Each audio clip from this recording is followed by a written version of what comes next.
Noise. It's all around us, everywhere we go, from the countryside to the city.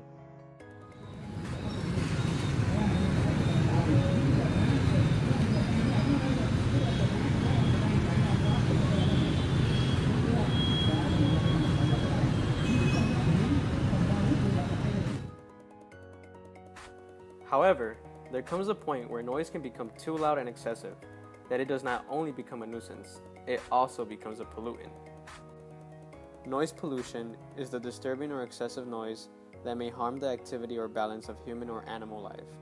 Most outdoor noise is mainly caused by machines, vehicular traffic, air traffic, trains, industrial installations, and construction sites. Poor urban planning, along with weak noise regulation, may increase noise pollution.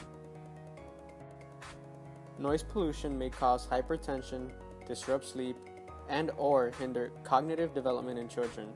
It may cause deafness, nervous breakdown, mental disorder, heart troubles, and high blood pressure, headaches, dizziness, inefficiency, insomnia, and the general reduction in the quality of life. In severe cases, the effects of excessive noise can cause permanent loss of memory or a psychiatric disorder. The indiscriminate use of horn by vehicles and widespread use of loudspeakers, which are ubiquitous in Vietnamese urban centers, can cause several health hazards to the urban inhabitants. Long or repeated exposure to sounds at or above 85 decibels can cause hearing loss. This can be a major problem in densely populated cities like Ho Chi Minh, where decibel ratings reach levels higher than 85. For example, the average decibel rating from heavy city traffic is 85 decibels. The average for motorbikes is 95 decibels, and the average for sirens is 120 decibels. All of these are higher than the 85 decibel limit needed to cause hearing loss. Several tactics can be implemented to prevent the negative effects of noise. For example, the laws of the Netherlands do not permit building of houses in areas where 24-hour average noise levels exceed 50 decibels.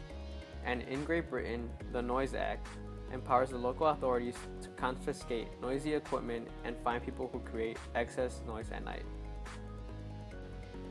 Noise barriers could also be used to control noise.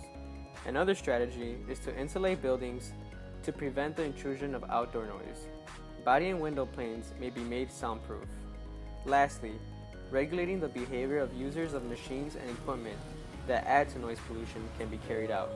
This could be enforced through the creation of a legal framework. The Vietnamese state can put restrictions on institutions that are excessively loud to provide a quieter environment and improve public health.